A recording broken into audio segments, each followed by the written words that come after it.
Hello hearties, it's Catherine here, and today I'm going to be talking to you about my money story. So how this has come about is a while ago I recorded a video where I talked about my pricing journey and how my pricing has evolved during the period of time that I've been in business. And at the time I suggested doing a similar video on my money story, and there was a lot of interest in that, and somehow the time has slipped by and it isn't something that I had done yet. And this week, on Thursday evening, I'm going to be having a conversation with Anne Wilson, the wealth chef. And this has prompted me to think, oh, well, if I'm going to do this video about my money story, now seems like a really good time to do that when I'm going to be having this deeper conversation with Anne in just a couple of days' time. So Anne and I are going to be talking about financial freedom, what that means to both of us, how we both manage our money on a day-to-day basis, and also sharing some of the mistakes we've made around money in our businesses. And, you know, Anne herself has played a really big part in my personal money journey. I actually started working with Anne in early 2014. I hired her as my money coach. But of course, my whole money story begins a long time before I met Anne. Like all of us, it actually began in childhood. So I grew up in a small village in North Wales. My parents had modest jobs. My mother was a social worker. My father was a teacher. But they both absolutely loved their work. And one of the really key messages that was instilled in me in childhood was that money doesn't make you happy. What makes you happy is doing work that you love. And that was a very strong message for me.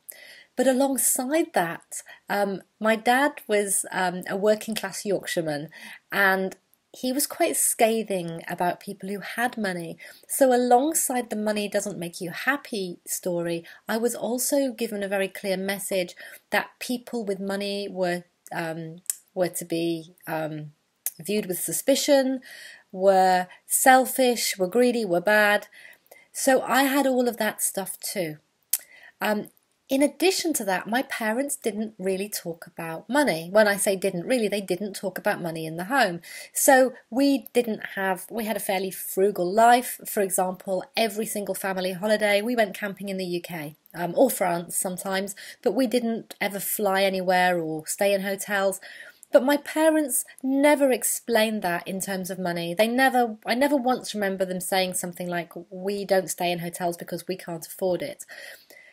I also never heard them argue about money. So there were some very healthy messages that I picked up from my parents as well. You know, there was just as a child, as a teenager growing up in their house, I was never aware of money being a source of stress or anxiety or a problem for them.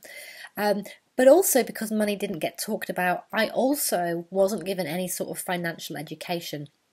They didn't talk to me about the importance of having a good career in order to buy a house and save for a pension and pay off my mortgage and all of these things.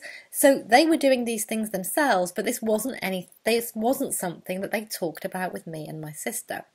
So I went off to university. I remember leaving university in 91, and any of you who were around then in the UK will know that it was general knowledge in 91 that there were no jobs for graduates. So there were no jobs. I didn't see the value of money because I thought that the only thing that mattered was to be happy. And so I went off travelling. I spent about 5 years living and working abroad. I did all sorts of things. I worked as a holiday rep. I worked in a factory in a kibbutz. I worked picking fruit in Australia. I worked in restaurants and bars in America, and it was only when I was nearly 27 years old that I actually returned to the UK and started creating what I would call a more conventional life for myself, and got a job as a travel sales consultant. Not because I wanted to be in sales, but because after 5 years of travelling and no other job experience, that was pretty much all I could get. And plus I loved travel, so it was a perfect job for me.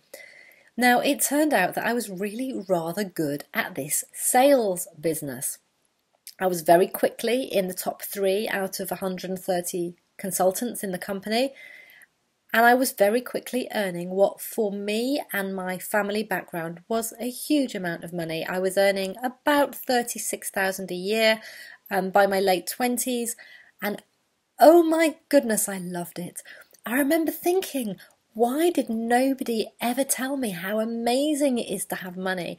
I used to feel, when I got paid every month, I used to feel like I wanted to go to the bank and take it all out so I could throw it up in the air. And I was still in my sort of late 20s. I was having a lot of fun. I was traveling a lot.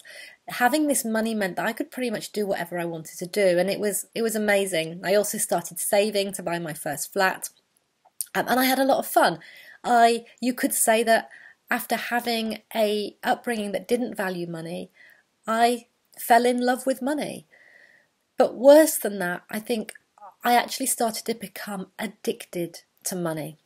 And so after a little while, I started to think, well, if I'm doing this well in the travel industry, I wonder how I would do in an industry that is much more lucrative. And I moved over to work in the recruitment industry.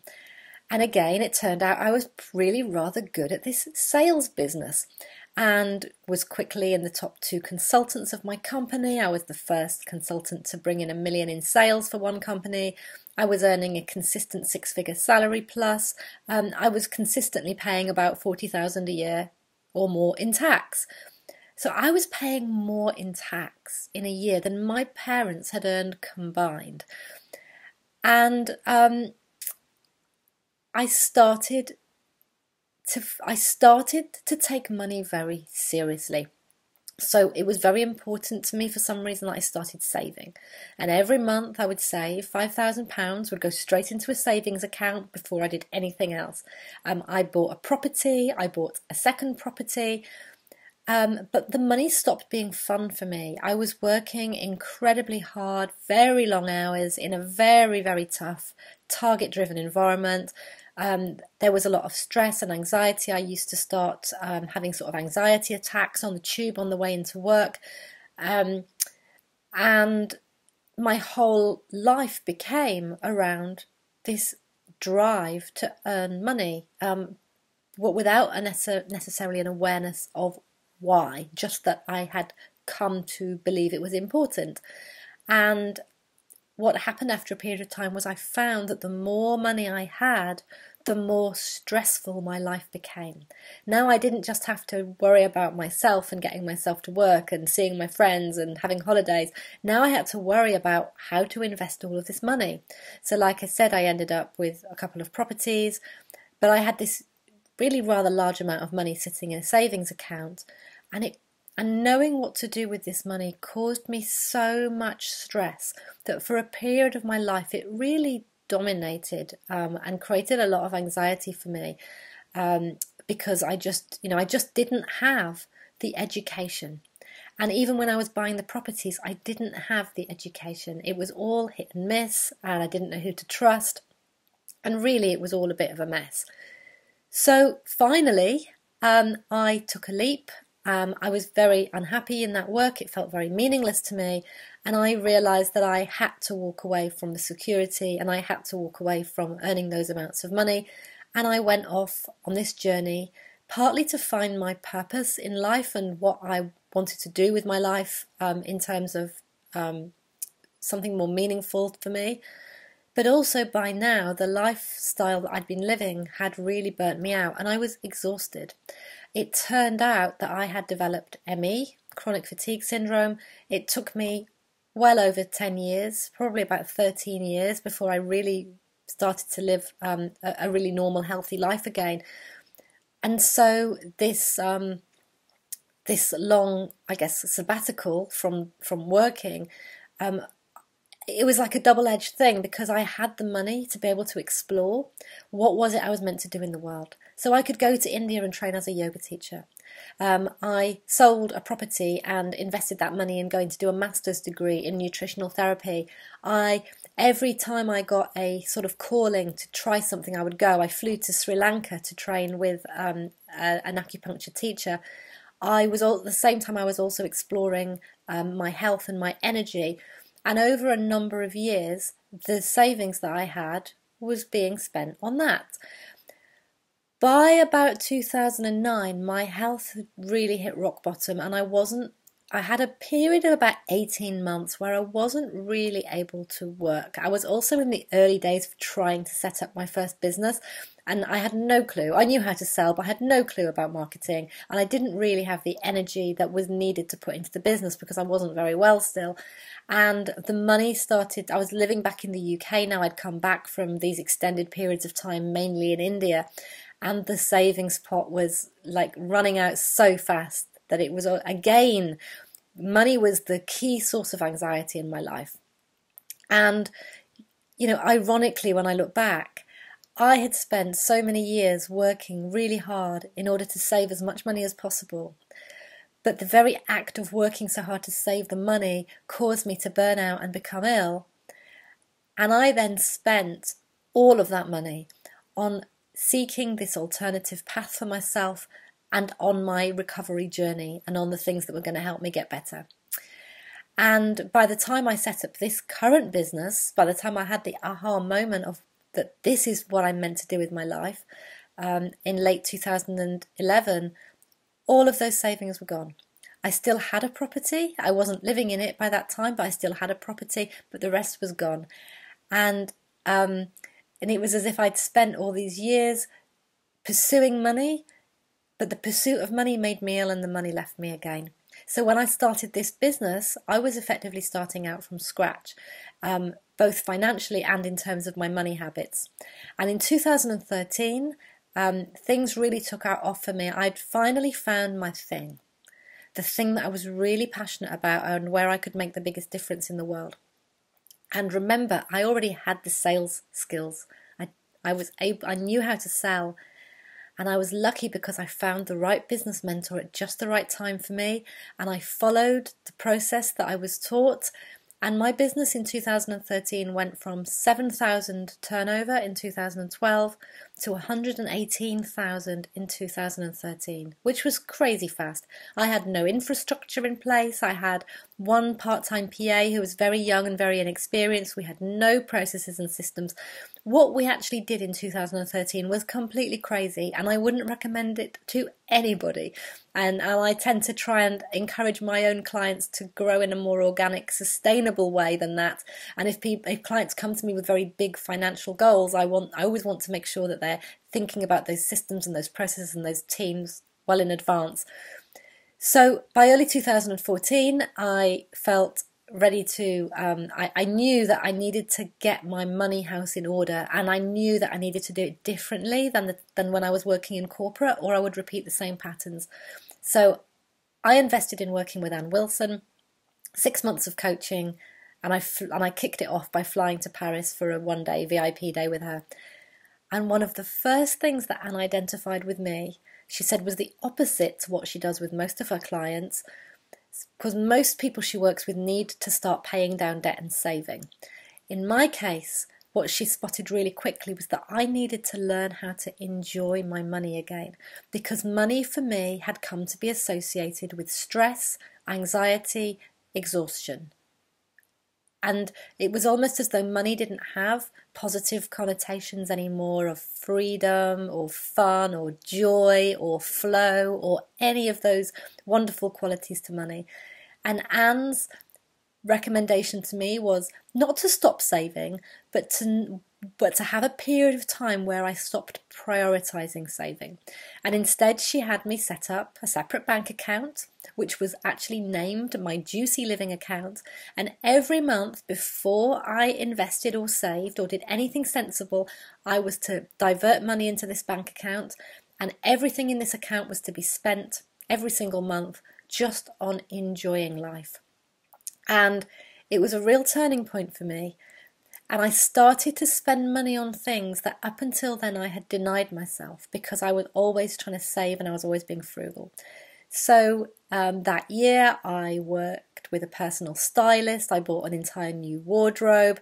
I put a new habit in place that whenever I travel, I don't stay anywhere less than 4 stars. I started upgrading on aeroplanes to extra legroom. I've never been a first class or business class type of a gal, but I started upgrading to extra legroom.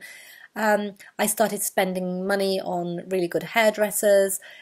The things that mattered to me actually, but that I had been denying myself. I moved house. I moved back to London, which I'd wanted to do for a very long time, and I didn't make any compromises on my living environment. I moved into a house. It was, just me, but I moved into a 2-bedroom house with a garden. And I really learned that money was for enhancing my life. Money was for improving the day-to-day quality of my life, and that I shouldn't be afraid of a flow of money going out as long as there was a flow of money coming in. And I did this for 2 years. And then towards the end of last year, the end of 2016, I revisited Anne's course, Financial Freedom University. By then I wasn't working one-to-one with Anne. She'd by then stopped taking on one-to-one clients. But I revisited the programme, and I set a new intention that now I'd sort of healed my relationship with money and no longer saw it as a source of anxiety and exhaustion and hard work and all these negative connotations, that it was time for me to start making a really concerted effort to build towards my actual financial freedom. And financial freedom typically is defined as the point where you don't need to work for money because your assets and your investments are paying you what you need to live off every month. And so I've shifted into, I've cut back on a lot of the luxuries. I have cut back significantly on my Juicy Living account, and there's a lot more of that money now diverted into my savings and investment account. I've reduced my lifestyle costs. I've actually moved home as a result. I've moved to somewhere that's not as extravagant for me, shall we say. And I'm now focused on building towards my future financial freedom. And thanks to Anne and her program, I know I have a realistic idea of how long that's going to take me, which feels really manageable and exciting for me because I love my business and I love working. So I'm more than happy to work for the time that I'm going to need to work to achieve financial freedom, and hopefully well beyond that as well. So that sort of brings us up to present day really. And like I said, I will be speaking with Anne on Thursday evening. We're going to be exploring what financial freedom means to us both, because in the technically correct term of the word, Anne is financially free.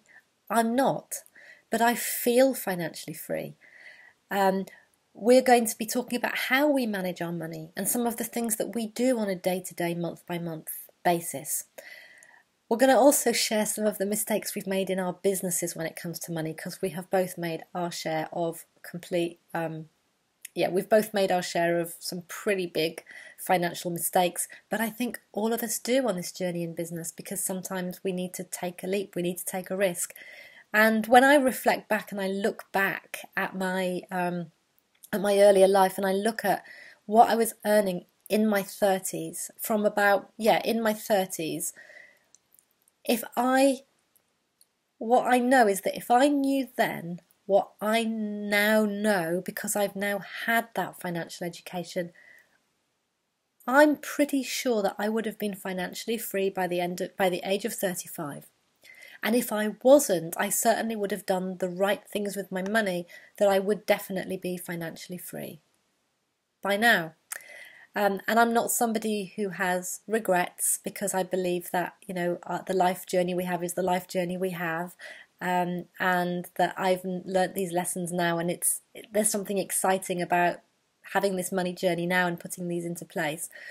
So I just wanted to share that with you. I mean, it's a bit of a fast snapshot really, because of course there's so much more to a person's money journey than can be shared on a video of 20 minutes long, but I hope you found this useful and have taken something useful from it anyway. And now you've had the background to my money story, I look forward to seeing you on Thursday if you'd like to join me and Anne and find out more about our stories, how we manage our money, and some of the mistakes we've made. I look forward to seeing you then. Bye bye.